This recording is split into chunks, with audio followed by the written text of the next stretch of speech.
Oke, ya kita kembali lagi di sini.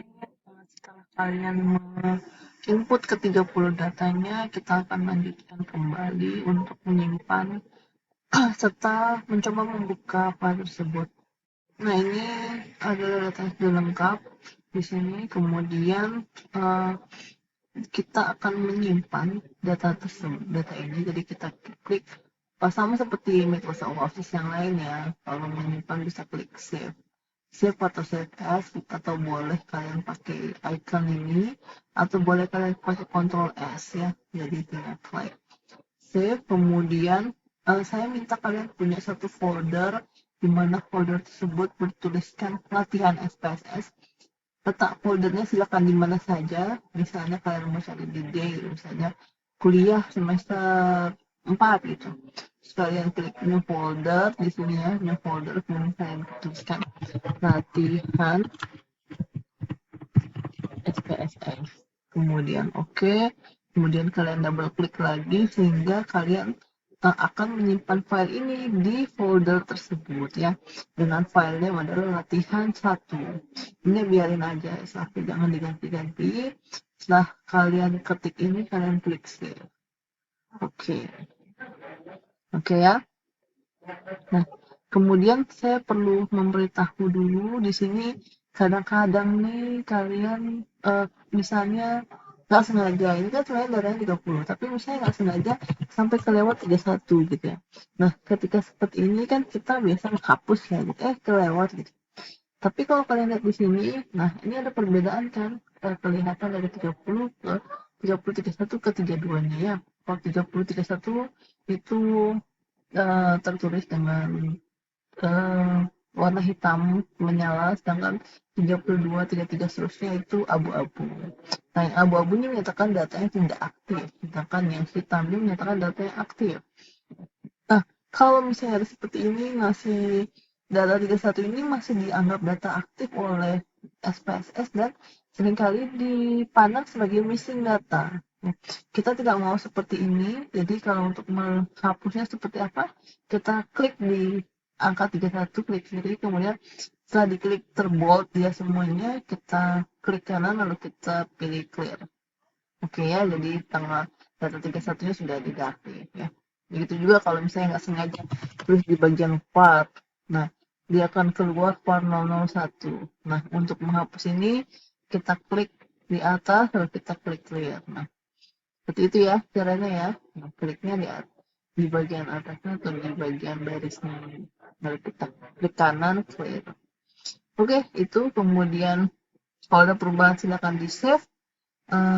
Kemudian untuk membuka kembali file ini, ya caranya juga sama dengan cara membuka file-file lainnya. Kalian tinggal cari di folder tadi ya, di folder D tadi ya, dimana kalian taruh di sini. Misalnya latihan SPSS, kemudian kalian bisa double klik di sini. Atau kalau saya sarankan sih untuk menghemat kerja laptop, kalian harusnya buka SPSS dulu ya, buka SPSS, buka SPSS, kemudian kalian open dari SPSS ya, jadi bisa file open data atau boleh Ctrl O atau boleh icon ini juga open ya. Jadi kalian cari file kalian. Oh ya, sudah already open. Oke ya, jadi seperti itu caranya. Oke, seperti itu. Kalau ada pertanyaan nanti bisa ditanyakan di grup. Oke, itu untuk menyimpan dan membuka kembali data kalian. Kemudian kalau misalnya kalian menutup data, ini kan window terakhir, dia bilang closing the last data editor will exit SPSS statistik. Jadi untuk proceed ya, kalau dibilang menutup data editor akan menutup SPSS juga. Apakah kamu ingin memprosesnya? Ya. Kalau memang pengen keluar dari SPSS, silakan SPSS. Nah, di sini ada outputnya juga minta nanya. Save output content output viewer to output satu dokumen. Apakah kita mau nge-save output ini? Output di sini kan sudah ada kelihatan bahwa kita menyimpan data ini ya. Jadi setiap pergerakan kita di data file, data Windows itu kelihatan di data output ya. Jadi kita kan tadi bilang save out file-nya di sini gitu ya. Save out file-nya di sini gitu ya. Data close data set gitu. Nah, kalau outputnya masih seperti ini, artinya belum ada hasil analisis, kita belum memerlukannya dia ya. Jadi daripada membuang-buang memori komputer laptop kalian, jadi kita tidak usah menyimpan output yang seperti ini.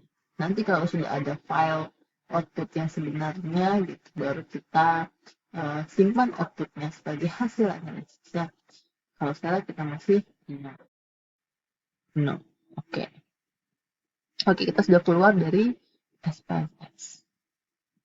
Sekarang bagaimana kalau saya pengen ajarin kalian bagaimana kalau kita memiliki data di Excel tapi kita nggak mau inputnya secara manual di SPSS. Kita boleh mengimport file Excel tersebut ya.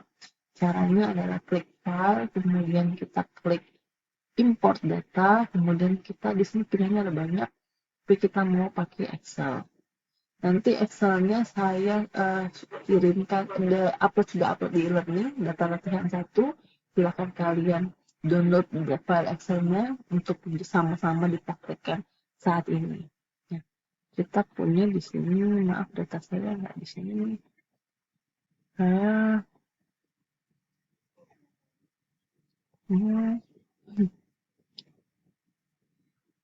nah, kita punya data latihan 1 export yang sama sebenarnya dengan yang tadi ya.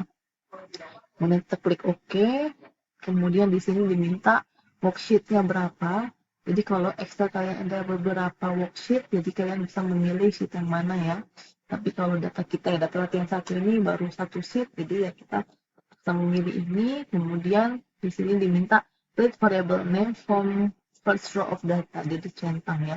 Artinya dia akan membaca baris pertama di Excel tersebut dengan sebagai variabel nama ya, sebagai nama variabel.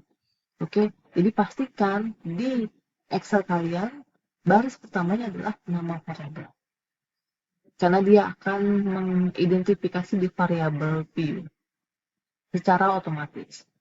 Kalau di sini biarin aja dicentang, kemudian ini juga ignore hidden rows and column. Jadi dia tidak akan mempedulikan kolom atau baris yang tersembunyi. Oke, kemudian di sini adalah previewnya. Jadi sudah kita sesuaikan, jadi kita klik OK. Nah, jadi kita punya di sini, tapi dia mengimport langsung dari nomor ya. Nomor, nama WP, gender, dan PPA dosa. Kita lihat ya, dia sudah langsung mengidentifikasikan di variabel view. Oke, silakan nanti diedit-edit aja. Kalau misalnya kita nggak perlu nomor ya kita tinggal klik di nomor, kemudian kita clear.